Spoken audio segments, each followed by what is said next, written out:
Cette émission avec vous et en face de vous, il va y avoir Paul Diakessé, grand journaliste indépendant, en même temps pertinent dans sa façon de poser des questions. Tout à l'heure, vous verrez qu'il ne fera pas du quartier du tout. Et il y aura aussi Dieu merci Nzob, journaliste à Antenne A. Et nous aurons aussi un étudiant qui est en sciences de communication à la faculté catholique. C'est toute une grande émission qui vous sera aujourd'hui offerte. Alors, avant qu'on puisse entrer dans les buts du sujet, maître, j'aimerais quand même savoir si vous êtes bien là pour nous répondre on ne peut plus simplement et clairement, sans détour. En tout cas, je me tiens à votre disposition pour cet échange qui me paraît de grande importance. Oui, c'est de grande importance parce que ceux qui nous suivent à travers le monde vont pour une fois vous admirer, vous apprécier, pas en plaidoirie comme vous avez l'habitude de le faire, mais en explication devant l'opinion nationale et internationale. Aimé Kilolo, c'est notre invité du jour. Nous avons travaillé principalement sur l'homme. Voici son portrait dans cet élément réalisé par l'équipe de Télé 50. Aimé Kilolo est né à Kinshasa le 1er janvier 1972. Il fait ses premiers pas dans le monde scientifique au collège Boboto en option latin philosophie en 1991.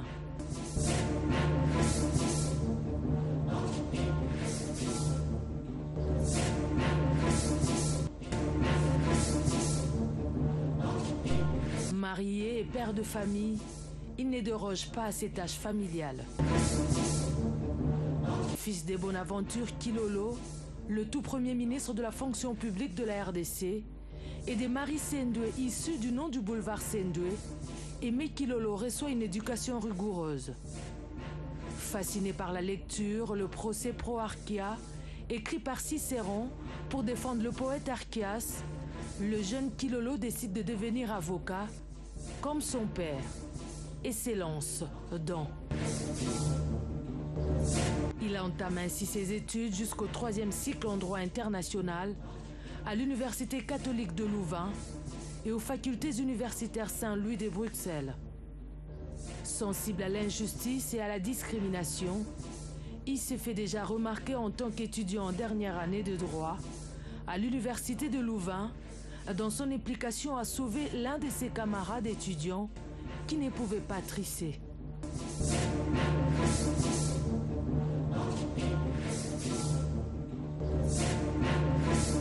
Intellectuel averti, il choisit de se spécialiser en droit international de droits de l'homme sur les questions politico-juridiques liées à l'état de droit et des contentieux électoraux.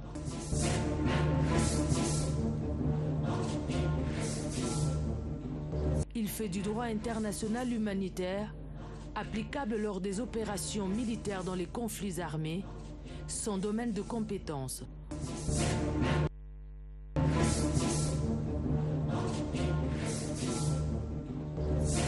Rendu célèbre par le procès Jean-Pierre Bemba, ancien vice-président de la République démocratique du Congo, Aimé Kilolo est inscrit au barreau de Bruxelles en Belgique, à la cour d'appel de Lubumbashi et conseil à la Cour pénale internationale.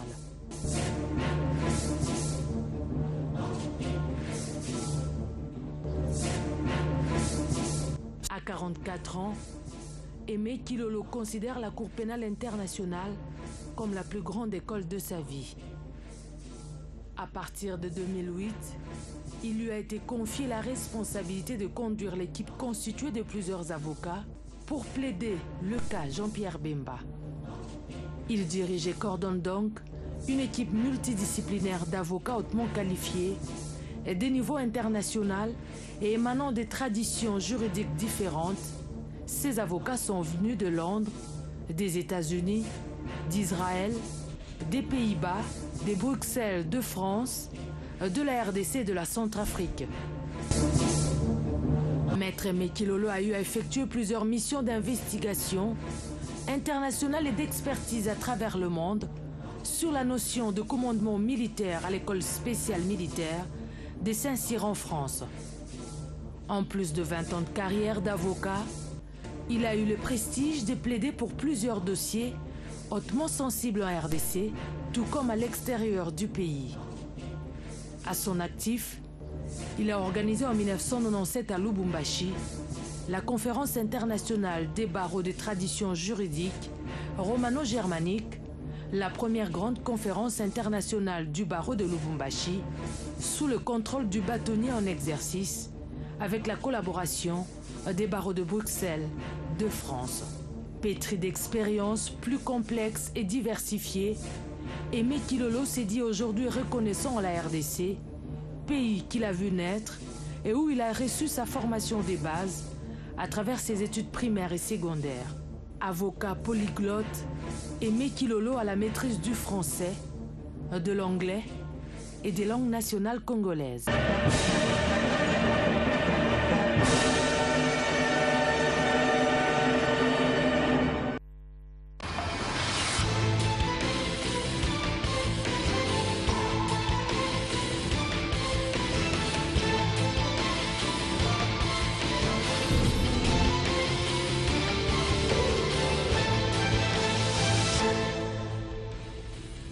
Alors, Maître Kilolo, lorsque on regarde ce portrait, tout de suite, la question qui revient à l'esprit, c'est que, est-ce que vous-même, vous reconnaissez en ces parcours prestigieux, élogieux, avec autant de compétences et surtout accumulation des qualificatifs plus qu'exponentiels? Bien, il faut dire que l'avocat est un éternel étudiant. Et donc je suis dans un apprentissage perpétuel. J'essaye de me cultiver, de suivre les informations, de voir ce qui se passe aussi dans d'autres pays, en Afrique, en Europe, pour pouvoir m'enrichir au jour le jour. Donc à ce jour, c'est avec beaucoup d'humilité que je puis reconnaître avoir pu accumuler une expérience tant soit peu importante, une expérience parce que j'ai côtoyé la sphère internationale qui m'a amené effectivement à rencontrer plusieurs avocats, mais pas seulement des avocats, mais aussi des grands experts internationaux, notamment dans les grandes académies militaires. On a parlé tout à l'heure de Saint-Cyr en France, mais il y a aussi l'école royale militaire en Belgique. Et je pense que tout ceci, effectivement, est une expérience accumulée. Je pense aussi, bien entendu, au fait d'avoir passé tant d'années comme avocat au barreau de Bruxelles, Bruxelles qui est aujourd'hui le pôle d'attraction de l'Europe.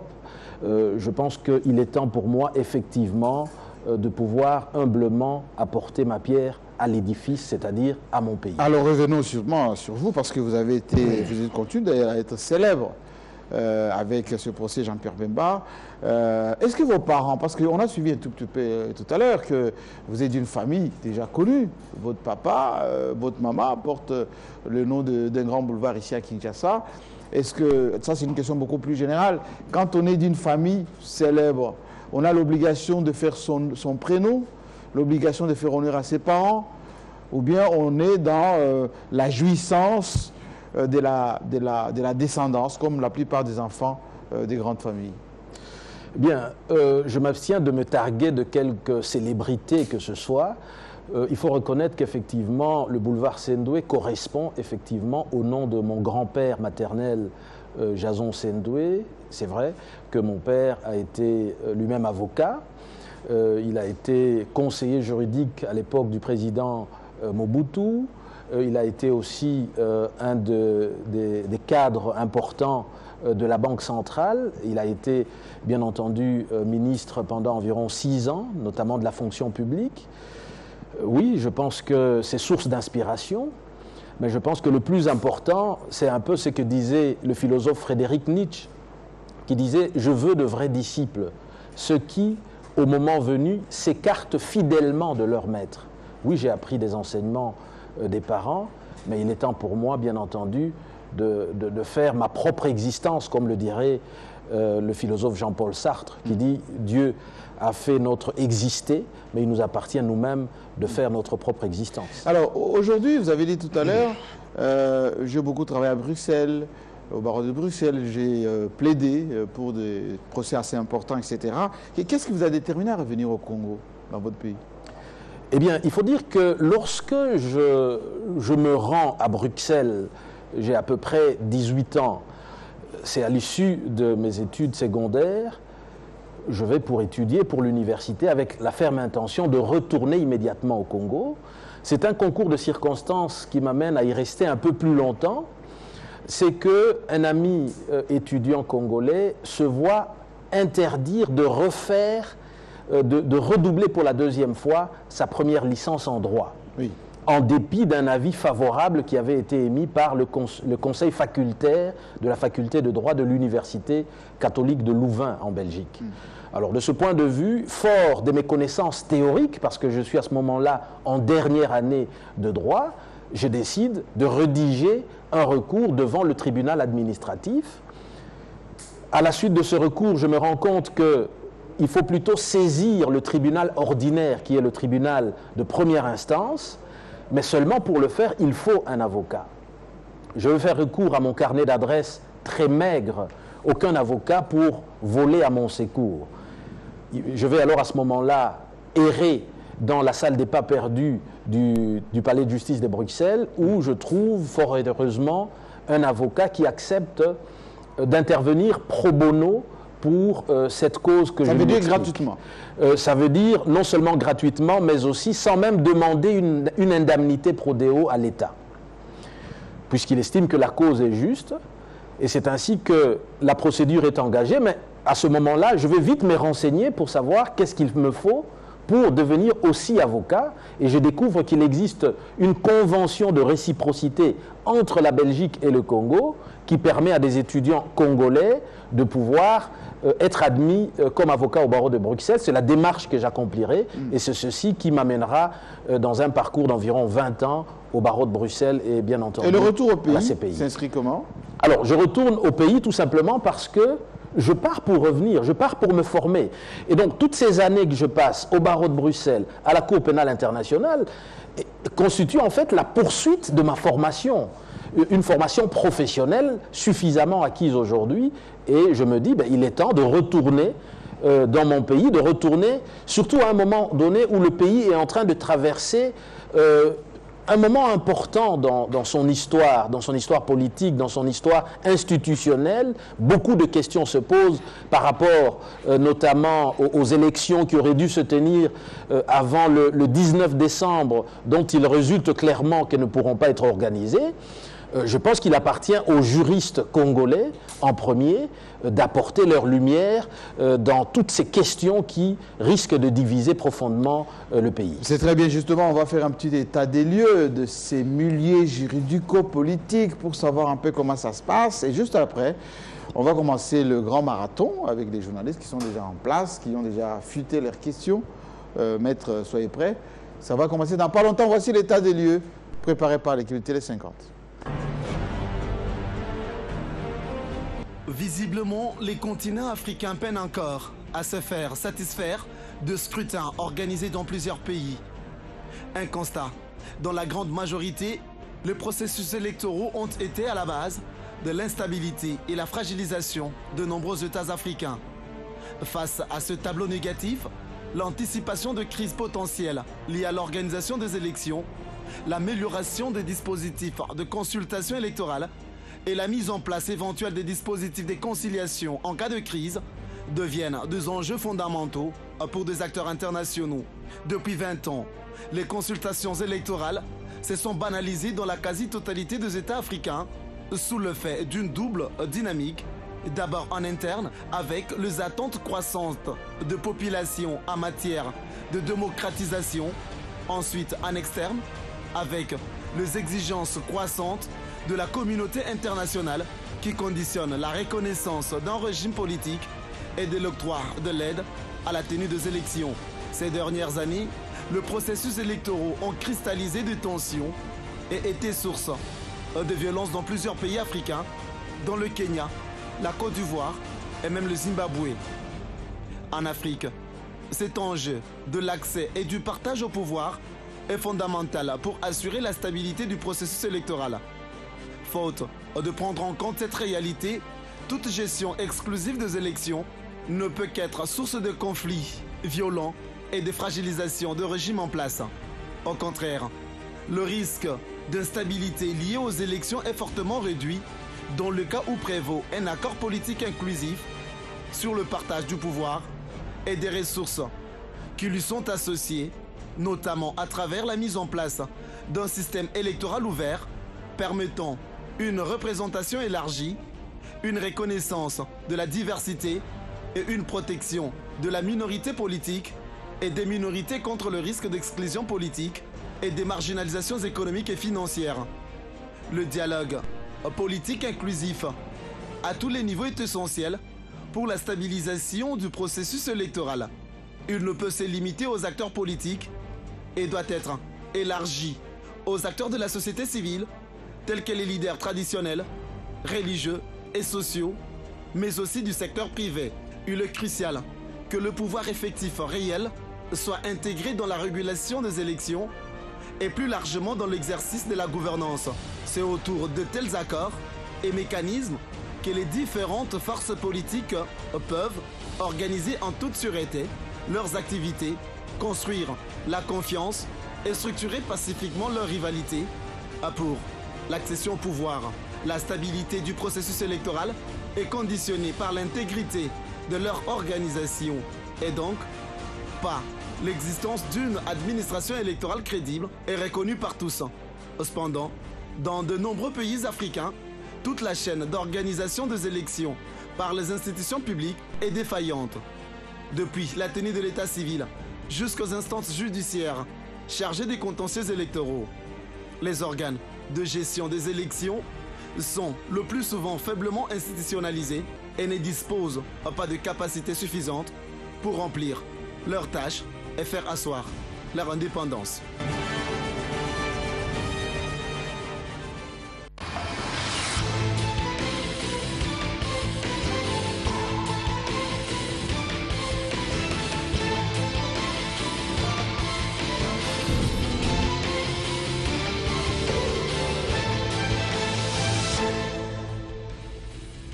Alors maître, quand on regarde cet état des lieux, on a froid au dos parce que quand on parle des pays africains, on parle effectivement de ces processus électoraux. En RDC, la Commission nationale électorale indépendante devrait organiser les élections. Il y a eu la première phase en 2006, deuxième phase en 2011. En 2016, il ne s'est pas organisé des élections. Et il n'y a pas longtemps, la classe politique s'est réunie autour d'une table avec Edem Kodjo, les dialogues, et ça a donné un accord qui va donner un Premier ministre de l'opposition qui va pouvoir organiser les élections dans les jours à venir. Première question que je vous pose très de suite, et là je tombe dans votre domaine de position, c'est les droits. La Cour constitutionnelle s'était proclamée, ou plutôt exprimée, sur l'interprétation de l'article 70 de la Constitution, qui dit bien qu'à la fin de son mandat, le président en exercice continue. Alors, expliquez-nous un tout petit peu qu'est-ce qu'on appelle empêchement du président de la République. Où est la différence entre fin mandat et continuité de la fonction? Parce que quand la Cour constitutionnelle nous dit à la fin de son mandat, ça c'est la Constitution qui le dit, le chef de l'État en place reste jusqu'à l'installation effective du président élu. On se perd un peu. Très bien. Vous venez d'évoquer à peu près trois notions distinctes. La notion du mandat du président de la République, la notion de la fin de la fonction du président de la République et la problématique de l'empêchement définitif. Oui. Alors, il faut savoir ceci. Notre Constitution en RDC prévoit une alternative en ce qui concerne la fin du mandat du président de la République. Soit on est dans l'hypothèse du chef de l'État qui voit son mandat terminé parce que lui-même, de sa propre initiative, dépose sa démission pour des raisons personnelles ou pour des raisons politiques. Ça, c'est en cours de mandat. Ceci se fait bien entendu en cours de mandat, bien entendu. Ça peut se faire à tout moment tant qu'il est en exercice de la fonction présidentielle. Alors, dans cette hypothèse qui est prévue d'ailleurs à l'article 75 de la Constitution, le président du Sénat se voit investi des pouvoirs présidentiels limités avec comme objectif de organiser, dans un délai qui d'ailleurs ne peut pas dépasser 120 jours, les élections présidentielles. Alors, nous avons un autre cas de figure, c'est-à-dire que si on n'est pas dans ce type de cas de figure que je viens de citer, nous tombons dans ce qu'on appelle l'article 70 de la Constitution, qui lui-même est divisé en deux. Et c'est important de le dire parce qu'il y a d'abord un premier alinéa de cet article qui prévoit que le mandat du chef de l'État s'exerce pour une durée de 5 ans, renouvelable une seule fois. Oui. Ceci veut dire concrètement, en ce qui concerne le Congo, qu'à compter du 19 décembre 2016, le chef de l'État en exercice ne peut plus se présenter au tout prochain scrutin présidentiel. Mais par ailleurs, ceci concerne donc la fin de son mandat. L'alinéa 2 de l'article 70 évoque tout à fait autre chose. Il ne s'agit pas ici de la fin du mandat du chef de l'État, qui lui se termine clairement le 19 décembre prochain. Il s'agit ici de la fin de la fonction présidentielle. Alors, l'alinéa 2 de cet article prévoit que le président de la République demeure en fonction jusqu'à l'installation définitive du président élu. Alors, ça veut dire concrètement qu'à compter du 20 décembre 2016, face à l'impossibilité d'organiser les élections au Congo, le président actuel continue à exercer la fonction présidentielle, mais attention, il s'agit ici d'une présidence d'affaires courantes, il s'agit d'une présidence intérimaire, il ne s'agit pas d'une présidence de plein exercice. Alors, quelle est la différence, et c'est important pour les juristes, c'est que dès lors qu'il n'est plus en plein mandat à compter du 20 décembre 2016, il ne peut plus prendre des initiatives de nature à modifier substantiellement le paysage économique ou le paysage social ou institutionnel du pays. Autrement dit, ça veut dire simplement qu'il ne peut pas, en principe, prendre des initiatives consistant, par exemple, sur le plan économique, à prendre contact avec les Indiens, comme on a connu à l'époque avec les Chinois, un contrat de 5 milliards de dollars sur 20 ans. Ceci n'est pas permis lorsqu'on n'est plus en plein exercice, lorsqu'on est hors mandat. Il s'agit ici simplement de gérer les pays, c'est-à-dire de poser des actes d'administration quotidienne du pays. Il s'agit bien entendu de poursuivre les engagements que le pays avait déjà pris lors de la législature passée. Et il s'agit bien entendu de poser tous les actes urgents nécessaires pour la continuité de l'État. Mais ce que je voudrais aussi souligner immédiatement, et c'est important, c'est évidemment toute la grande question qui se pose en droit. La Constitution prévoit que la CENI a l'obligation de convoquer le corps électoral 90 jours avant la fin du mandat présidentiel. C'est la raison qui est souvent posée d'ailleurs. Tout à fait. Oui. Cela aurait dû être fait en principe pour le 19 septembre passé. Alors, ça n'a pas été fait. Cela n'est pas sans conséquences juridiques. Parce qu'en réalité, si aujourd'hui il est admis qu'il s'agit d'un cas de force majeure qui a empêché la CENI d'organiser ces élections dans le délai, bien entendu, la Cour constitutionnelle est habilitée à autoriser l'organisation des élections en dehors du délai initialement consacré dans la Constitution. Un arrêt a été rendu dans ce sens. Mais il faut aussi quand même savoir qu'il existe un autre cas de figure, c'est-à-dire que s'il est établi que le chef de l'État ou le Premier ministre en exercice, en violation intentionnelle de la Constitution, aurait empêché la CENI d'organiser les élections dans le délai en lui privant des moyens nécessaires, on parle ici du budget, ou des informations utiles, on parle ici du registre national de la population. Alors dans ces conditions, évidemment, c'est une infraction pénale de haute trahison. Il appartiendra aux députés, de la majorité ou de l'opposition, d'initier, sur base des éléments de preuve avérés, des poursuites devant la Cour constitutionnelle qui, à ce moment-là, se transforme en juridiction pénale, qui peut condamner à une peine d'emprisonnement et qui peut même décider la déchéance des fonctions, soit du président de la République, ou du Premier ministre. Donc c'est le seul cas où l'on peut imaginer qu'après le 20 décembre, malgré que l'article 70 alinéa 2 prévoit que le président de la République continue à exercer la fonction présidentielle, mais dans ce type de cas de figure, seule la Cour constitutionnelle, agissant comme juge pénal, peut déchoir le chef de l'État de ses fonctions dès lors qu'il serait établi qu'il aurait intentionnellement empêché la CENI d'organiser les élections. Merci beaucoup, maître. C'était un détail très important avant qu'on puisse inviter maintenant James Nzob à venir nous rejoindre sur ce plateau en prenant le micro. Et je pense qu'elle a déjà prévu ses questions à notre invité du jour dans ses fauteuils. Oui, absolument. Installez-vous tranquillement parce que c'est un fauteuil un peu plus haut. Et je suis en train de il faut l'aider, Paul l'aide. Voilà, à s'installer. Voilà. Je pense que ça va. C'est bien fait. Alors, vous avez votre micro et maître vous écoute.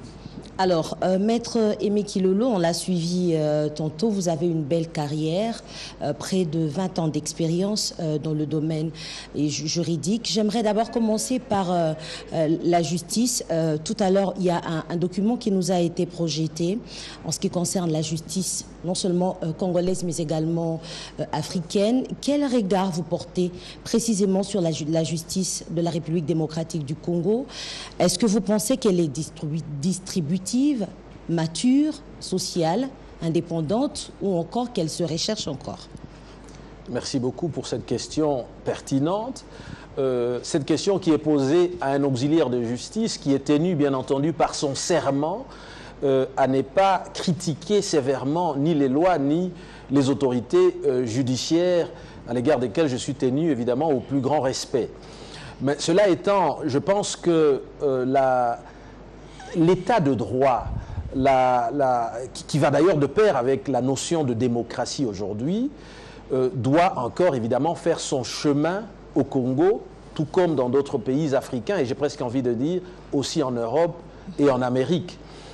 Il faut dire que notre législation a besoin des réformes en profondeur pour pouvoir atteindre un niveau acceptable qui puisse, bien entendu, lui permettre de concurrencer la notion de justice telle qu'elle est entendue aujourd'hui au niveau international. Et je pense que des efforts sont déjà déployés dans ce sens. J'ai moi-même œuvré notamment avec plusieurs barreaux de Bruxelles, barreaux de Paris, l'organisation nationale des barreaux de tradition juridique romano-germanique. Nous avons organisé plusieurs conférences internationales à Kinshasa et notamment à Lubumbashi pour échanger parce qu'aujourd'hui, les défis internationaux, aujourd'hui, la réalité des litiges tels qu'ils peuvent se dérouler au-delà de l'espace national, je pense par exemple au droit au WADA, nécessite bien entendu que les juristes congolais puissent se mettre à niveau pour pouvoir bien entendu œuvrer dans le domaine juridique. Mais je dirais bien entendu que aujourd'hui, il y a beaucoup de choses qu'il faut faire, notamment en matière, par exemple, des conflits armés. J'ai suivi d'ailleurs hier dans le discours à la nation du chef de l'État qui évoquait une forme de fragilisation de la sécurité au pays, compte tenu notamment des activités liées à certains groupes armés à l'intérieur du pays, à des menaces armées qui viennent de l'extérieur du pays, mais aussi à des conflits interethniques qui, bien entendu, entraînent des viols, entraînent de meurtres, entraînent de pillages. Je pense que l'on doit pouvoir se doter d'un appareil judiciaire suffisamment fort. C'est un regard fort. extérieur que vous avez, maître Aimé Kilolo. Si jamais vous avez été, ou si jamais on vous nomme aujourd'hui par le président de la République, ministre de la Justice, quel sera votre cheval de bataille? De bataille, pardon. Je pense que... Les réformes majeures. Je pense que le plus important, c'est de permettre au Congo d'accéder au premier rang des États de droit. Donc, c'est-à-dire de réformer la justice. Réformer la justice, c'est aussi de donner des moyens aux magistrats, de donner, bien entendu, la possibilité à une plus grande indépendance de nos juges, moins d'immixtion du pouvoir public, mais aussi de rendre justice aux citoyens. Donc, éviter, bien entendu, qu'on puisse tomber dans des dérapages qui consistent à avoir une justice du plus fort, mais permettre, bien entendu, d'assurer l'égalité entre tous les citoyens, que même les plus pauvres d'entre nous, dans des communes les plus reculées, à Tchangou ou ailleurs, puissent, bien entendu, avoir le sentiment d'accéder à la justice au même titre qu'un ministre, un PDG ou un chef d'armée. Mais je pense aussi qu'il faudrait poursuivre des réformes, notamment en matière commerciale, pour attirer davantage les investisseurs. Parce que lorsque les investisseurs viennent dans notre pays, la première chose qui se pose, est-ce que les lois du Congo sont les mêmes que le standard international en matière économique? Il se pose aussi la question de savoir, est-ce que les tribunaux sont indépendants? Et donc je pense que tout ceci constitue bien entendu de réformes qu'il faut appliquer, mais on pense aussi à toute la problématique des conflits en matière de droit de propriété, les conflits parcellaires, il y en a tellement beaucoup. Il faudrait sécuriser bien entendu la population, notamment par des législations beaucoup plus stables, beaucoup plus rassurantes, et permettre que chaque Congolais puisse vivre dans son pays en ayant le sentiment, bien entendu, d'une justice bien faite. Alors, on va revenir sur le procès Jean-Pierre Bemba. Maître Aimé Kilolo, vous avez été derrière les barreaux pendant près d'un mois, un an, voulais-je dire, aux côtés de votre client, le sénateur Jean-Pierre Bemba, pour subordination des témoins. Est-ce que vous pouvez nous parler de cette expérience ? Eh bien, je suis malheureusement tenu à un devoir de réserve dans un dossier dans lequel moi-même j'ai dû être impliqué, et donc vous me permettrez de ne pas vous parler tant que la procédure est en cours. Mais ce qui est vrai aujourd'hui, c'est que, effectivement, j'ai passé presque un an détenu dans le quartier pénitentiaire de la Cour pénale internationale, aux côtés de Jean-Pierre Bemba, aux côtés du président Laurent Gbagbo et ça n'arrive pas tous les jours à un avocat qui se retrouve derrière les barreaux. Qu'est-ce que ça vous a fait? Eh bien, je suis d'ailleurs en train de rédiger un ouvrage que je ne puis me permettre d'achever tant que toute la procédure, toute l'affaire Jean-Pierre Bemba n'aura pas été achevée, parce qu'il faut laisser la primeur au juge. Mais il faut dire que ça a été pour moi aussi, ça fait partie de l'école finalement, au niveau de la Cour pénale internationale. Mon ouvrage est intitulé « Dans les coulisses de la Cour pénale internationale, expérience d'un avocat au barreau et derrière les barreaux ». Ça m'a permis évidemment d'entrer au contact des réalités qui sont celles des clients que je défends au quotidien, pour voir ce qu'ils vivent, pour mieux les comprendre, pour mieux les défendre. Il est sûr que mon regard au sortir du centre de détention ne sera plus jamais le même. Alors, Maître, j'aimerais, vous allez continuer tout à l'heure, que vous puissiez juste par rapport à cette CPI, vous exprimer sur cette remise en cause de la CPI par beaucoup de pays d'Afrique. On a appris aujourd'hui, par exemple, qu'il a réussi à retirer sa signature. Le Burundi a déjà quitté. Il y a déjà la Gambie qui souhaite quitter d'ailleurs. Beaucoup de pays sont en train d'initier ces sorties. Est-ce que c'est une décrédibilisation de cette CPI? Est-ce que vous pensez, comme on l'a dit dans l'introduction de cette émission, que la CPI a encore des jours à vivre? Alors, je voudrais d'abord dire que l'idée d'une justice pénale internationale est une idée noble pour combattre les fléaux de la criminalité internationale qui, bien entendu, émeut toute la communauté internationale. Cela étant, il faut aussi reconnaître que la CPI est une juridiction nouvelle qui doit encore faire ses preuves. Et c'est cela qui amène évidemment aujourd'hui un certain nombre des pays africains à commencer à prendre leur distance. La CPI peut encore se rattraper à travers un certain nombre de réformes qui vont porter notamment sur les préoccupations qui sont celles des États africains, telles que relayées d'ailleurs par l'Union africaine. Je pense notamment à toute la problématique qui se pose. On se dit, mais est-ce que finalement la CPI est une justice à deux vitesses, selon qu'on est un pays en voie de développement ou une grande puissance? Pourquoi est-ce que les crimes qui sont commis, par exemple, en Palestine, on parle des Israéliens, ne sont pas poursuivis? Pourquoi est-ce que tout ce qui se passe en Syrie ne voit pas d'écho? En Afghanistan. Tout à fait, et même en Ukraine, on est déjà là dans le cœur de l'Europe. Voici déjà un premier élément d'inquiétude. Donc là, il y a une forme d'opacité dans la politique criminelle qui est menée par le bureau du procureur. Sur les 10 situations qui sont ouvertes devant la Cour pénale internationale, eh bien, il faut noter que 9 situations concernent les pays africains. Et l'unique situation qui concerne un pays non africain, on ne voit rien venir, il n'y a pas d'arrestation, il n'y a pas de poursuites concrètes qui sont menées. Deuxième élément, c'est aussi toute la problématique qui se pose aujourd'hui en se disant qu'il y a une forme d'instrumentalisation à des fins politiques de la justice pénale internationale. Pourquoi je le dis? On peut prendre 2 cas de figure. L'affaire Laurent Gbagbo, toute la communauté internationale, tous les experts se sont interrogés.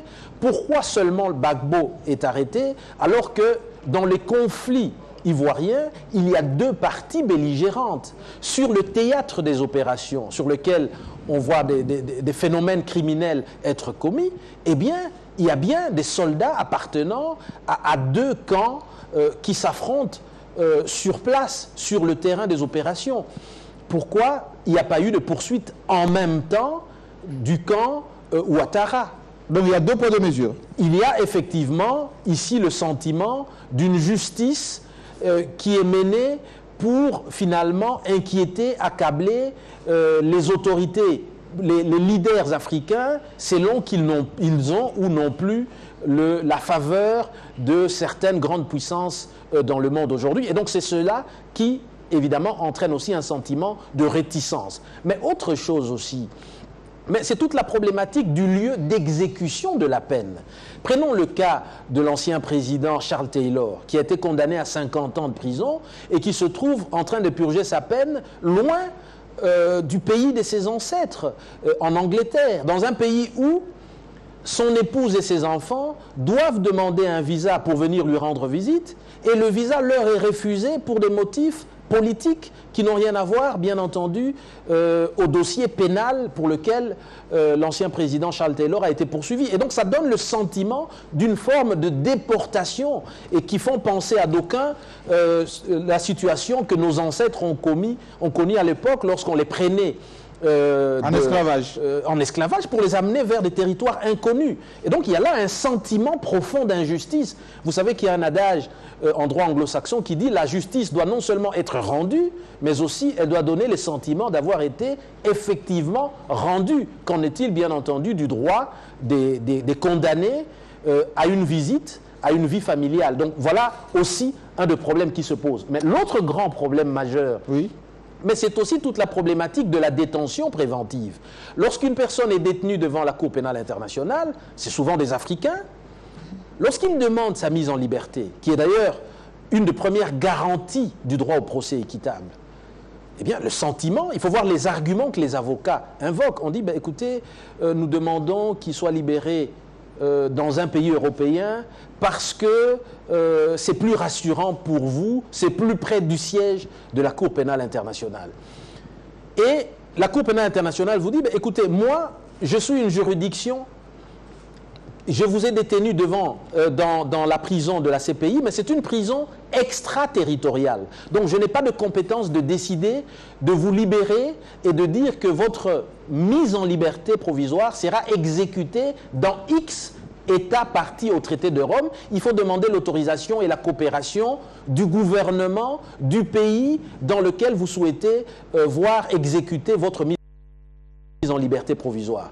Mais ça veut aussi dire qu'il y a là une immixtion du pouvoir politique dans la justice internationale qui, pour des raisons de convenance politique, va finalement s'opposer à la matérialisation d'une remise en liberté. On a vu dans le cas du sénateur Jean-Pierre Bemba, le 9 août 2009, j'avais obtenu sa remise en liberté, il y avait une décision qui avait été rendue, mais il fallait encore contacter plusieurs États, la Belgique, le Portugal et d'autres, qui, à ce moment-là, compte tenu de la conjoncture de politique internationale du moment, avaient tout simplement refusé de l'accueillir sur leur territoire. Et donc là aussi, c'est le sentiment de dire, mais finalement, est-ce que la justice, la Cour pénale internationale est prête de fonctionner comme une juridiction pénale ordinaire telle qu'on le voit Merci dans bien. tous les Alors, États. Jean, merci Dop.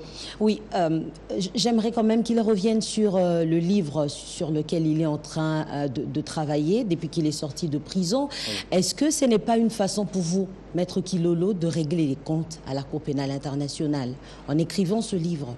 Pas du tout. Vous savez, je suis un auxiliaire de justice. Au moment où nous parlons, je suis toujours conseil auprès de la Cour pénale internationale.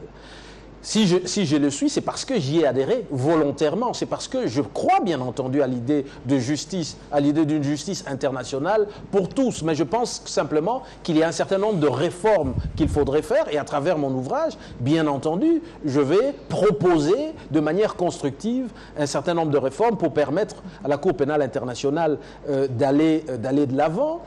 Et je voudrais aussi souligner le fait que je me suis toujours érigé contre les traits enflammés de l'injustice, et ça va être pour moi l'occasion, bien entendu, de dénoncer un certain nombre de dysfonctionnements constatés au niveau de la Cour pénale internationale et proposer des solutions. Je pense notamment aux enquêtes qui sont menées par le bureau du procureur.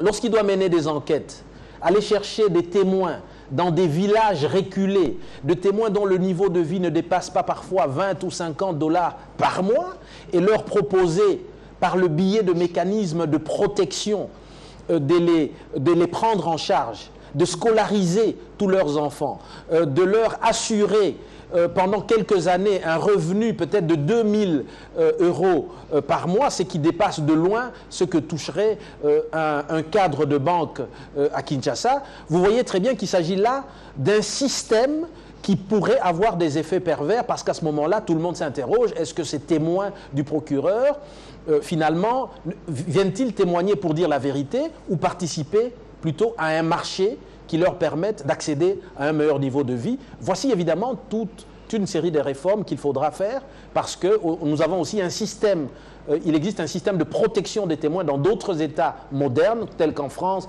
en Belgique, ça se passe autrement et ça garantit mieux, bien entendu, l'équité de la procédure en justice. À quand la fin du procès, quand on sait que le sénateur Jean-Pierre Bemba a été condamné à 18 ans, 18 ans si je ne me trompe, 18 années de prison, et vous avez interjeté appel, vous serez face à 3 procureurs. Comment ça va se passer? Quels sont les arguments que vous allez avancer? Eh bien, il faut dire que depuis que j'ai été moi-même inquiété dans le dossier connexe dans l'affaire Jean-Pierre Bemba, j'ai passé la main, bien entendu, à celui qui a été pendant plusieurs années mon assistant dans ce dossier. Jean-Pierre Bemba a effectivement interjeté appel. Ce qu'il faut noter surtout, c'est que lorsqu'on est condamné à 18 ans pour une personne qui a déjà passé environ 9 ans en détention, en réalité, il faut compter que l'on est censé être libérable après 2 tiers, donc ça veut dire qu'il ne lui resterait en théorie qu'environ 3 ans. Mais quoi qu'il en soit, le plus important, c'est que Jean-Pierre Bemba continue à bénéficier de la présomption d'innocence. Les 5 juges qui vont prendre une décision définitive, on peut imaginer d'ici la fin de l'année 2017, pourraient, puisqu'ils en ont la possibilité, reformer et casser totalement la décision de condamnation qui a été prise. On l'a vu notamment dans le cas... Nous l'avons vu dans le cas notamment de l'ancien Premier ministre du Kosovo, M. Haradinaj, accusé des crimes similaires à Jean-Pierre Bemba et qui a été complètement lavé. Jean-Pierre Bemba n'arrête de clamer son innocence.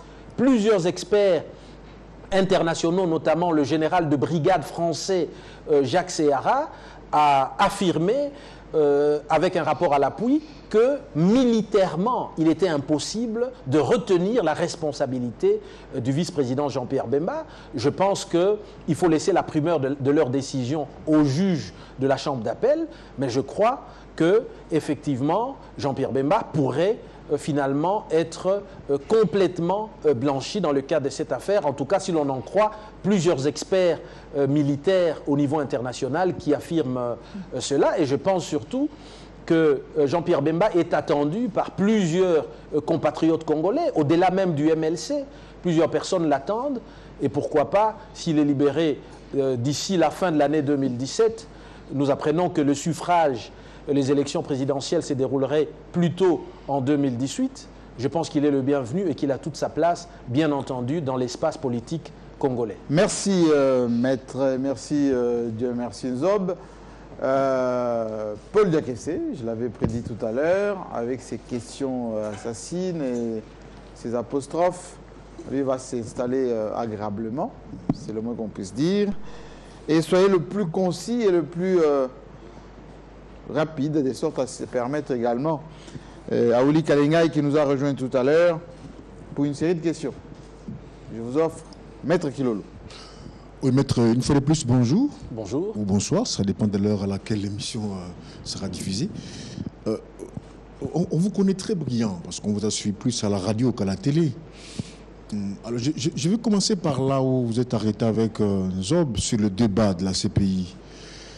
Vous êtes familier de la CPI, mais est-ce que vous approuvez la manière dont la Gambie et le Burundi quittent la CPI? Est-ce que ce n'est pas une façon pour ces régimes de fuir en avant? C'est vrai que la CPI pose problème. Les États-Unis n'ont même pas ratifié le traité de Rome et la plupart des détenus sont des Africains. C'est vrai, le problème se pose, mais est-ce que vous approuvez que le Burundi et la Gambie partent? Alors qu'actuellement, actuellement, ils ne sont pas Afrique du Sud. Vous avez approuvé la manière dont ils n'ont pas voulu arrêter El Béchir, maître Kilolo. Bien, il faut simplement reconnaître que le plus important, c'est que les textes sont clairs. Un État parti au traité de Rome ne l'est pas à vie. Il ne l'est pas définitivement, ce n'est pas irrémédiable. Les statuts de Rome prévoient la possibilité pour tout État parti qui le désire souverainement de se retirer. Cela se fait à travers évidemment une loi qui doit être votée au sein du Parlement qui va abroger bien entendu la loi de ratification du statut de Rome. Et donc de ce point de vue, je serais mal placé comme praticien du droit de m'ériger en faux contre une volonté populaire exprimée à travers évidemment les parlements d'un État souverain. Comme dans le cas du Burundi. Comme dans le cas du Burundi et de la Gambie. Mais je voudrais surtout souligner le fait que le cas le plus marquant est aussi celui, vous l'avez dit tout à l'heure, de l'Afrique du Sud. Il n'y a pas de conflit armé, il n'y a pas de risque théorique de poursuite des autorités locales, mais l'Afrique du Sud se retire. Et donc je pense qu'il faudrait, au-delà de présupposer, au-delà des spéculations, entendre le message qui est celui de l'Union africaine accompagnée de tous ces États africains qui en appellent à une justice qui soit juste et qui s'interroge aussi pourquoi est-ce que les États-Unis, pourquoi est-ce que la Russie, pourquoi est-ce que la Chine ne sont pas partis du traité de Rome, pourquoi est-ce qu'ils ne font pas confiance à la Cour pénale internationale? La Russie d'ailleurs vient de retirer sa signature. Lorsqu'il s'agit d'être jugé par cette Cour. Mais par contre, lorsqu'il s'agit d'envoyer des leaders africains pour être, eux, jugés par cette Cour, eh bien, ils passent par le Conseil de sécurité des Nations Unies pour initier et obliger la Cour pénale internationale de poursuivre certains leaders africains. Donc il y a là un sentiment d'injustice qu'il convient d'écouter comme message et qu'il convient bien entendu de répondre. Paul, est-ce que pensez-vous que ce sentiment d'injustice peut aussi naviguer dans le pensée de Alassane Ouattara ou Kabila par exemple? Parce que la CPI les a aidés de se débarrasser des adversaires politiques. Parce qu'aujourd'hui, si on disait on vous retourne Babo, on vous retourne Bemba, voyez-vous ce que ça peut donner? Bien, je ne saurais évidemment pas spéculer sur les intentions d'un chef d'État ou un autre. Mais ce qui est certain, c'est qu'on a tous entendu dans les médias que le président Ouattara a dit qu'il n'allait plus déférer devant la Cour pénale internationale un citoyen ivoirien parce qu'il estimait que l'appareil judiciaire de la Côte d'Ivoire étant même d'assumer, bien entendu, sa mission de justice à l'égard des personnes supposées avoir commis de crimes. Je pense que ça devrait être l'aspiration aussi du Congo. Parce qu'il faut savoir que cette notion de complémentarité de la Cour pénale internationale veut simplement dire, par priorité, lorsqu'un crime est commis sur un territoire, on laisse l'appareil judiciaire de ce pays de s'en charger, d'initier des enquêtes, de mener des poursuites, de prononcer des condamnations et de faire exécuter les peines éventuelles d'emprisonnement. Et je pense qu'aujourd'hui, un État moderne est censé avoir au moins les 3 pouvoirs classiques, le pouvoir exécutif, le pouvoir législatif et le pouvoir judiciaire. Donc un État qui n'est pas capable d'assumer la procédure judiciaire à l'égard des crimes les plus graves qui sont commis sur son territoire n'est pas un État. Alors, venons un peu à l'affaire Bemba. Mais ça fait longtemps, ce discours-là. Bemba sera blanchi. D'ailleurs, au lendemain, il sera blanchi. Plus ou moins 10 ans que vous avez ce discours. Vous vous moquez de l'opinion congolaise, maître. Eh bien, il faudrait bien entendu laisser aux juges de la Chambre d'appel de prendre une décision définitive pour vider l'affaire Jean-Pierre Bemba qui, je le rappelle, est toujours en cours. Et je tiens à vous rappeler que Jean-Pierre Bemba bénéficie de la présomption d'innocence. Ceci veut dire simplement que nous avons des experts qui se sont prononcés. Les 3 juges au niveau de première instance ont retenu la culpabilité du vice-président Jean-Pierre Bemba. Nous savons aussi qu'en appel, il y a des arguments qui ont été évoqués. Parmi les arguments, c'était surtout de dire « Mais vous condamnez Jean-Pierre Bemba en disant qu'il était le chef militaire des soldats qui ont opéré en Centrafrique, mais vous ne dites pas à quel niveau de commandement Jean-Pierre Bemba est intervenu, puisqu'il en existe 3. Il y a le niveau de commandement plus élevé qui est le commandement de niveau stratégique. Nous avons aussi le niveau opérationnel et le niveau tactique. Et donc là, la décision querellée de la Chambre de première instance n'a pas répondu à cette question qui a été soulevée par tous les experts sans exception.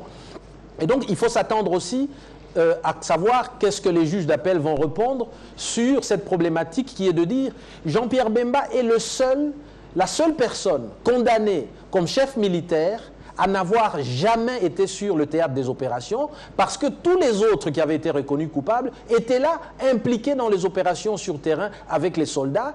Et Jean-Pierre Bemba est le seul à avoir initié des procédures judiciaires à l'encontre de soldats du MLC qui étaient soupçonnés d'avoir commis des infractions sur le théâtre des opérations et d'en avoir appelé notamment aux Nations Unies pour l'aider à mener des enquêtes pour la manifestation de la vérité. Et donc, n'allons pas trop vite, ne mettons pas la charrue avant le bœuf, laissons bien entendu aux 5 juges de la Chambre d'appel se prononcer, je crois en tout cas en l'innocence de Jean-Pierre Bemba. En dépit de tous ces herméneutiques langagères, il a été condamné. Donc vous voulez justifier vos émoluments, vos honoraires, parce que vous savez que finalement il sera condamné. Eh bien, ce serait évidemment trop facile que de présupposer une condamnation définitive dans une procédure en cours qui n'est pas encore vidée. Attendons voir ce qui va se passer. C'est d'ici peu, courant de l'année 2017, on sera fixé. 2017, c'est déjà dans 2 mois. Maintenant, il faut simplement noter que je souscris pour ma part à l'idée qui a été développée, qui est de dire, dans les procès devant la Cour pénale internationale, il s'agit des procès militaires qui font appel donc à la science militaire. Les experts militaires se sont prononcés. Attendons de voir ce que la Chambre d'appel nous en dira, mais je veux surtout que vous reteniez qu'un général d'une des plus grandes armées du monde, l'armée française, a considéré en âme et conscience, en examinant tous les éléments du dossier, que Jean-Pierre Bemba n'était pas impliqué comme commandant dans les exactions en Centrafrique. C'est la première fois que moi je pose des questions, c'est la première fois que je vois aussi à la télévision. Pourquoi arriver maintenant? Êtes-vous à la quête d'un poste ministériel parce qu'un gouvernement sera formé bientôt? Est-ce que vous pouvez nous promettre que vous ne serez pas dans le gouvernement ou vous y serez? Voilà ma dernière question. Eh bien, il faut savoir d'abord que je ne suis pas demandeur de quelque responsabilité que ce soit. Je pense d'ailleurs qu'une responsabilité politique doit être considérée comme une mission qui peut être assumée à un moment donné au service de la population. Ça ne doit pas être une recherche d'emploi. L'homme qui vous parle est avocat depuis près de 20 ans. Je mène ma vie dans des conditions et je le dis avec toute modestie, qui me permettent évidemment de nourrir ma famille, mes enfants, plutôt dans des conditions, je le dis humblement, plutôt enviables. Je pense de ce point de vue que un poste ministériel ne peut rien m'apporter de plus en ce qui me concerne, mais il va de soi que si jamais, un jour, pourquoi parler simplement d'un gouvernement éphémère qui est chargé d'organiser les élections que nous attendons tous, mais si un jour le devoir devait m'appeler, et dans des conditions qui me permettent d'être réellement au service de mon pays, je pense qu'il est de mon devoir de ne pas me soustraire à un tel devoir qui est plutôt sacré. Donc c'est pas exclu que vous Merci Paul. Merci Paul. Alors maître, moi j'ai revu un peu à la politique nationale parce que avant que Willy Kalani nous rejoigne, une frange de l'opposition qu'on surnomme Rassemblement, propose ce qu'on appelle le régime spécial après le 20 décembre prochain. Ils disent dans le dernier communiqué que toutes les institutions électives tombent. Est-ce que notre constitution prévoit ça? Et qu'est-ce que vous pouvez nous donner comme précision à ce qui concerne? Eh bien, je voudrais dire d'abord tout le respect que j'ai à toutes les sensibilités politiques de notre pays, qu'elles viennent du Rassemblement ou d'ailleurs. Oui. Je voudrais surtout noter le plus grand respect pour les deux premières forces d'opposition telles que représentées dans le Parlement aujourd'hui, je veux dire l'UDPS et le MLC. Oui. Quoi qu'il en soit, je pense qu'il est important de redonner sa place à l'état de droit dans notre pays. Parler d'instauration d'un régime spécial oui. Équivaudrait simplement à dire modifier le paysage institutionnel de notre pays.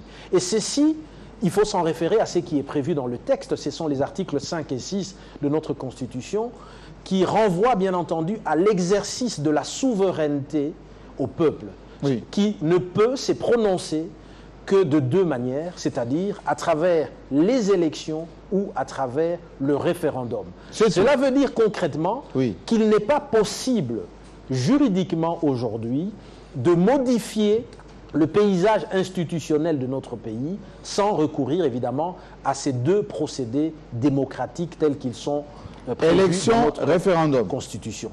Et donc aller à une modification qui se passerait de l'exercice de la souveraineté par le peuple équivaudrait bien entendu à un coup d'État qui ne peut pas dans une démocratie et dans le contexte de l'état de droit, j'insiste, être accepté.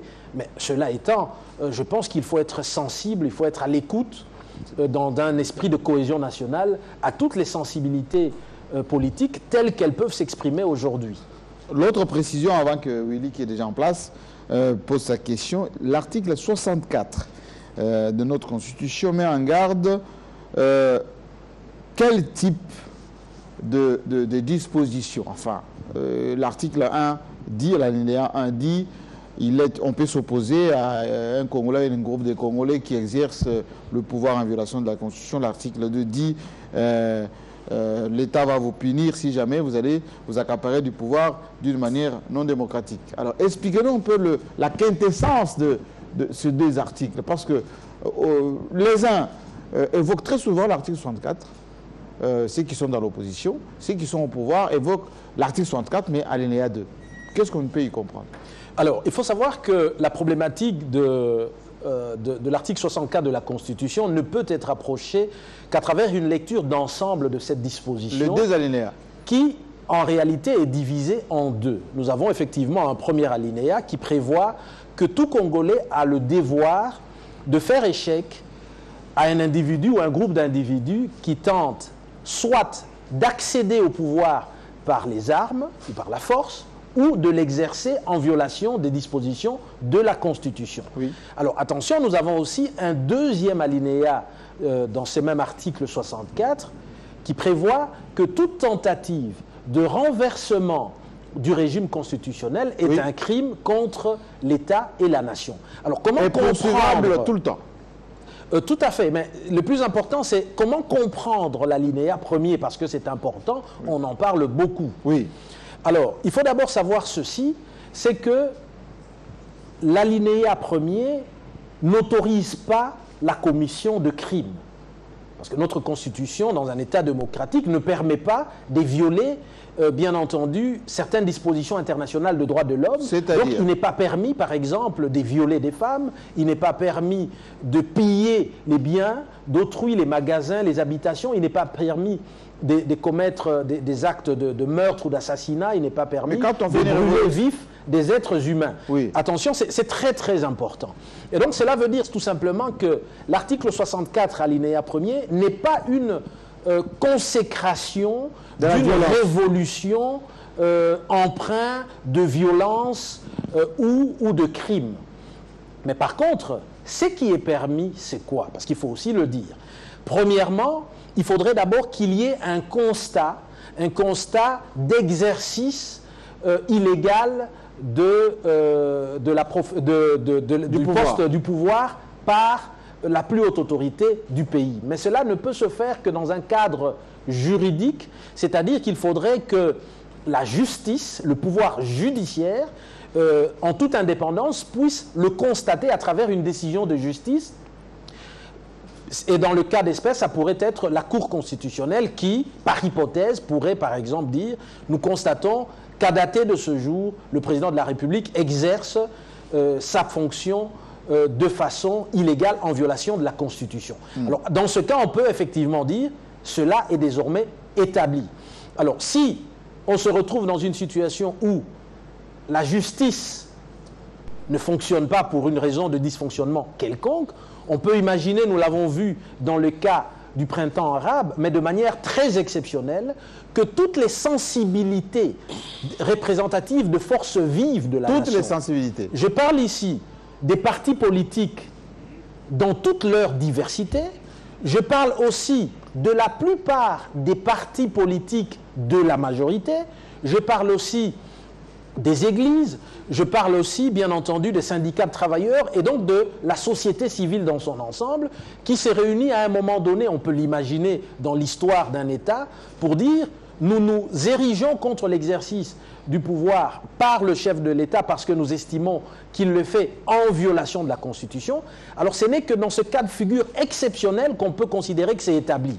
Alors, et si c'est établi, qu'est-ce qui est permis et qu'est-ce qui n'est pas permis? Oui. Eh bien, ce qui est permis, c'est qu'il faut comprendre qu'à ce moment-là, l'article 64, alinéa 1er, autorise la désobéissance civile. Et je le dis pourquoi? Parce que l'obéissance à l'autorité est une obligation constitutionnelle qui est consacrée dans notre droit. Mais à titre exceptionnel, l'article 64, alinéa 1er, est une exception à cette obligation d'obéissance. Et donc, l'unique attitude qui est autorisée et qui est légale, c'est la désobéissance à l'autorité, mais uniquement dans ce cas précis qui vient d'être cité. Mais le plus important, c'est de noter que la commission des crimes n'est pas autorisée et pourrait d'ailleurs entraîner des poursuites, y compris devant la Cour pénale internationale. Merci bien. Alors, Willy Kalengai, qui nous a rejoint.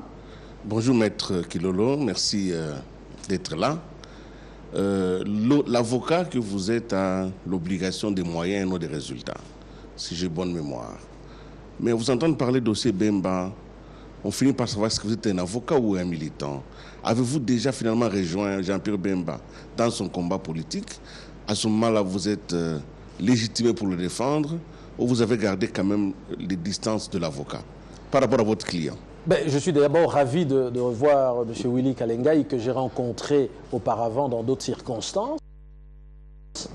Eh bien, je voudrais d'abord dire qu'au moment où nous parlons, je n'ai pas d'affiliation politique, que ce soit avec le MLC ou avec quelque autre parti que ce soit. Il est vrai que naturellement, je suis proche du vice-président Jean-Pierre Bemba. Après avoir défendu une personne pendant près de 8 ans, il est normal qu'un certain nombre d'affinités se créent. Mais attention, le lien s'est créé. L'avocat reste indépendant. Et donc, de ce point de vue, il m'est arrivé régulièrement de lui apporter des éclairages sur des questions de droit, même si ces derniers pouvaient circonstanciellement s'écarter de certaines options politiques du moment du MLC. Donc c'est très très clair. Et donc lorsque je m'exprime, je ne m'exprime pas au nom du MLC. Je sais bien entendu que plusieurs militants sont intéressés à l'affaire Jean-Pierre Bemba et me suivent particulièrement. J'ai beaucoup de sympathie d'ailleurs pour ce parti et pour son président national, mais je tiens surtout à dire que l'avocat reste indépendant, je garde mes distances, raison pour laquelle je n'ai jamais voulu personnellement m'affilier au MLC, chose que j'aurais pu faire. Donc de ce point de vue, je garde mes distances. L'avocat a une obligation des moyens, mais je pense qu'à un moment donné, dans un conflit d'une telle envergure de nature politico-judiciaire, il est important de fixer les opinions. Plusieurs personnes attendent la libération du vice-président Jean-Pierre Bemba. Il faut savoir que partout où je passe, les gens me disent « mais à quand sa libération ?» Puisque désormais les élections n'auront lieu qu'en 2018, est-ce que Jean-Pierre Bemba sortira? Donc il m'appartient évidemment de répondre à toutes ces personnes, non pas pour promettre une libération, puisque seuls les juges se prononcent là-dessus, mais pour les éclairer en disant, sur base des éléments tels que repris dans ce dossier, il va de soi que tous les experts s'accordent pour dire Jean-Pierre Bemba pourrait être finalement acquitté dans ce dossier parce que militairement, ça peut être très difficile de retenir sa responsabilité. Il ne faut pas oublier que dès le départ dans ce dossier, le dossier était vide, que le procureur lui-même a beaucoup erré sur le plan procédural, puisqu'au départ, il a prétendu que Jean-Pierre Bemba était impliqué personnellement pour se rétracter et finalement monter un dossier. Mais ceci n'a pas empêché quand même qu'il soit condamné à 18 ans de prison. Alors je vous pose une question. Dans le cas où il y a une réduction de peine, admettons que bon, il fait 2 tiers et qu'il est libéré avant 2018 par réduction de peine, est-ce qu'il a le droit politique de se présenter? Alors, je voudrais d'abord dire une chose. Jean-Pierre Bemba, sur base de la décision... Est-ce que son casier judiciaire sera vide? Est-ce qu'il peut se présenter aux élections? Mettons-nous d'accord. Jean-Pierre Bemba, premièrement, n'est pas déchu de l'exercice de ses droits civils et politiques par la Cour pénale internationale. Premier point. Deuxième point, il faut savoir ceci. Oui. La notion du casier judiciaire est une notion nationale qui dépend bien entendu du ministère de la Justice. Une infraction qui est commise en France, à Paris, n'entraîne pas un casier judiciaire pour un Belge qui réside à Bruxelles. Donc ceci veut dire que d'emblée, une condamnation par la Cour pénale internationale n'emporte pas inscription dans les différents casiers judiciaires de différents États dans le monde. Et donc, ça n'entraîne pas un casier judiciaire au Congo. Troisième précision. Du point de vue moral. Non, c'est comme, soyez un peu plus précis parce que là, vous entrez sur un secteur assez plus précis. Est-ce que le Congo n'est pas signataire du statut de Rome? Nous sommes signataires. Nous sommes tenus à ces engagements-là. Si ce qui est valable à la CPI valable au Congo, une condamnation par la CPI vaut pour le Congo. Eh bien, je voudrais vous dire ceci. C'est très important de le répéter. Au regard du dossier, Jean-Pierre Bemba continue à bénéficier de la présomption d'innocence. Ce serait donc prématuré d'anticiper ou de spéculer sur une condamnation définitive qui n'existe pas. Le procès suit encore son cours. Attendons évidemment ce qui sera dit fin de l'année 2017. Et je le dis pourquoi? Parce que la réalité politique de notre pays est aussi mouvante. Attendons de voir ce qui va se passer réellement. Aujourd'hui, vous venez de me parler d'un mouvement des États africains qui, bien entendu, ont pris leur distance de la Cour pénale internationale parce qu'ils estiment que les décisions telles qu'elles sont rendues là-bas auraient une connotation politico-judiciaire. Eh bien, attendons de voir, ça pourrait être aussi le cas du vice-président Jean-Pierre Bemba. N'anticipons pas les choses. Et donc, je pense qu'à ces jours, ce serait prématuré de vider cette question. La suite. Je voudrais peut-être poser une autre question. Vous êtes tellement célèbre aujourd'hui sur le dossier Jean-Pierre Bemba qu'on a l'impression que c'est le dossier de votre vie. Est-ce que Maître Kilolo a d'autres dossiers? Est-ce qu'il s'est déjà exprimé dans d'autres affaires? Là n'est pas ma question. Hein? Ma question, c'est celle-ci. Plusieurs opinions voudraient que la CPI soit le dernier rempart face à des abus de pouvoir. Il y a en Afrique ici des régimes dictatoriaux, il y a des hommes qui se donnent le droit de tuer et d'avoir le droit de vivre des morts sur des populations. Et ces populations ont la consolation et pensent que c'est dissuasif que ces gens-là, même si notre justice ne nous protège pas, au moins il y a la CPI. Cette idée-là de la CPI comme ultime recours face aux abus, cette idée-là est incompatible à celle des chefs d'État qui estiment qu'eux, ils sont visés. Qu'est-ce que vous en pensez? Bien, je voudrais d'abord vous rassurer que j'ai beaucoup évolué en dehors du pays, notamment à Bruxelles. J'ai eu à plaider à Bruxelles, à Paris, j'ai même eu à plaider à Londres, exceptionnellement dans un dossier. J'ai eu même à intervenir notamment dans certaines procédures devant la Cour de Longueuil au Canada. C'est vrai qu'on a beaucoup plus parlé de moi dans l'affaire Jean-Pierre Bemba parce que ça concerne évidemment une personnalité de premier rang dans notre pays. Alors, en ce qui concerne l'idée de justice, je suis un des premiers qui soutient, bien entendu, l'idée d'une justice pénale internationale. C'est important d'avoir une justice internationale, ne fût-ce que lorsqu'on regarde le phénomène du terrorisme. Lorsqu'on regarde, par exemple, aujourd'hui la criminalité, l'on constate qu'il y a des groupes armés qui interviennent à la fois sur plusieurs pays différents. On l'a vu à l'est de notre pays. Il y en a qui interviennent au Rwanda, en Ouganda, en Angola, au Congo, dans notre pays.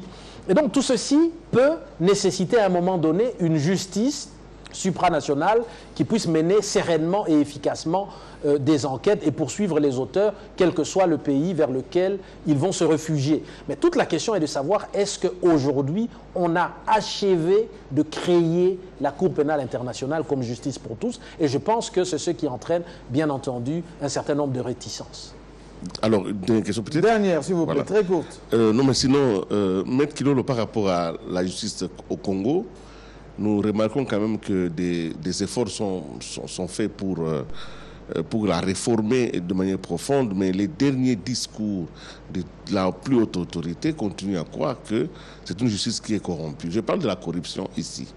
La corruption en matière de justice, est-ce qu'elle touche aussi au niveau de la CPI? Peut-on dire quand même que l'argent circule partout et que cette justice est finalement la justice des vainqueurs?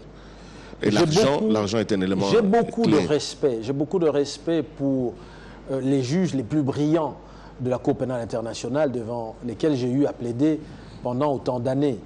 Je pense qu'il y a beaucoup d'indépendance. Lorsqu'on prend simplement l'exemple de la décision de remise en liberté provisoire de Jean-Pierre Bemba en 2009, même lorsqu'elle n'a pas pu être matérialisée, c'est une décision courageuse qui a été prise par des juges de la Cour pénale internationale, en dépit, évidemment, d'un contexte politique international qui était plutôt défavorable à ce moment-là. Et donc, de ce point de vue, je dirais non. Je pense, par contre, que les interférences politiques dans l'enclenchement des poursuites devant la Cour pénale internationale posent véritablement problème et donnent le sentiment d'une justice inéquitable à cause de ces nombreuses interventions. Justice des puissants. Vous avez vécu ça un peu?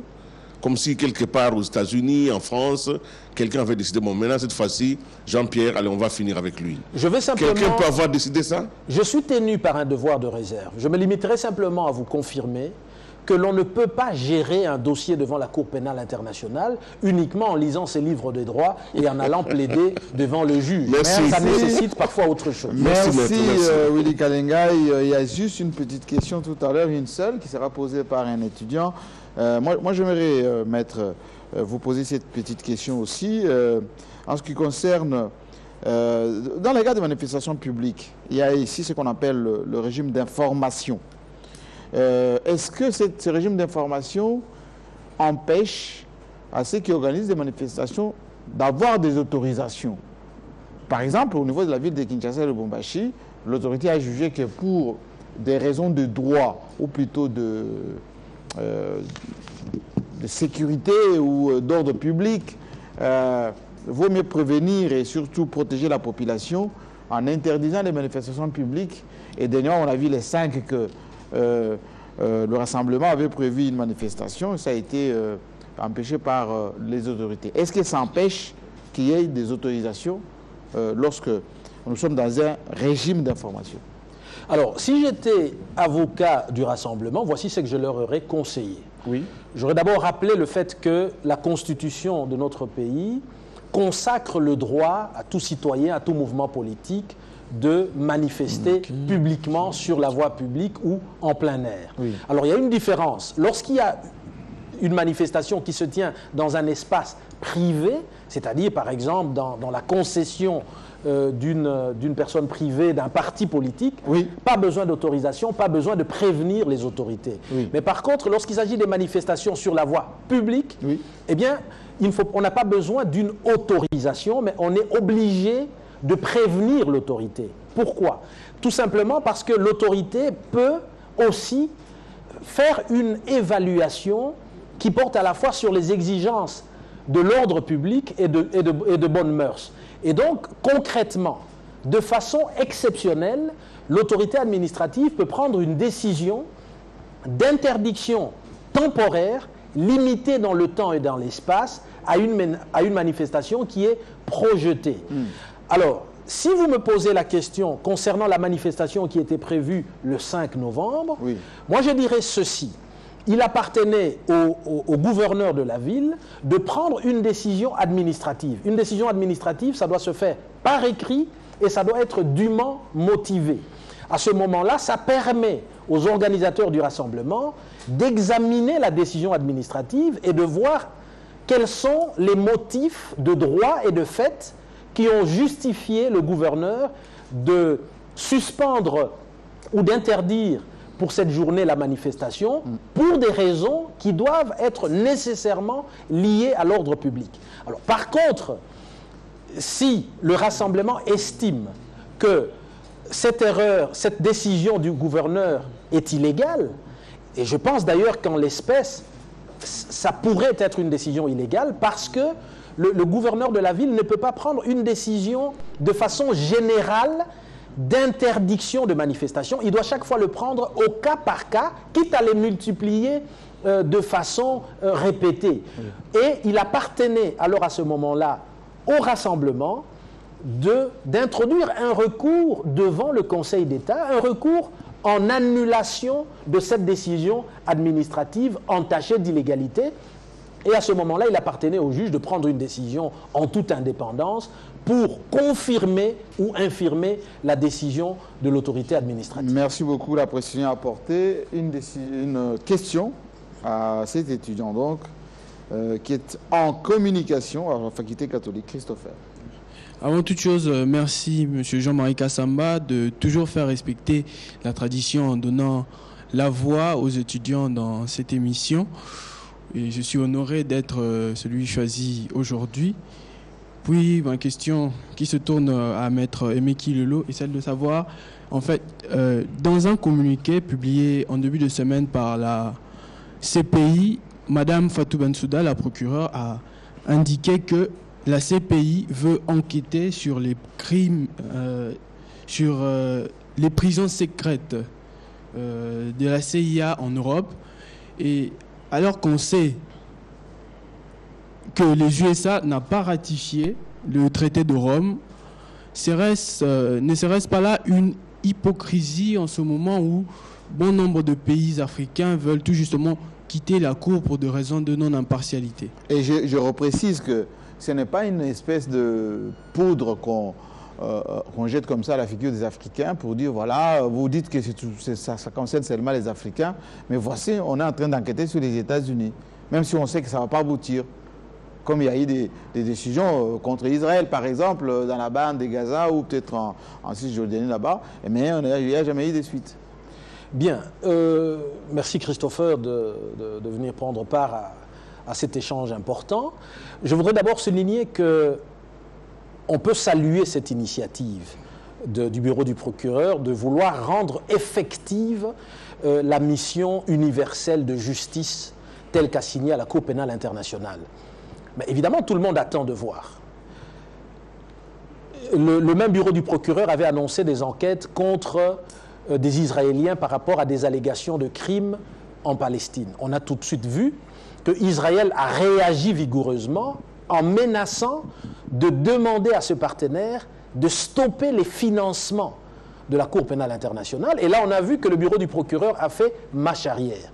Alors, maintenant, c'est heureux, bien entendu, que justice soit faite par rapport à des allégations de crimes partout dans le monde. Mais est-ce que réellement le bureau du procureur a les moyens d'enquêter, parce que ceci va nécessiter à un moment donné de solliciter la coopération des États-Unis et peut-être des déplacements pour des enquêtes du bureau du procureur sur l'espace territorial américain.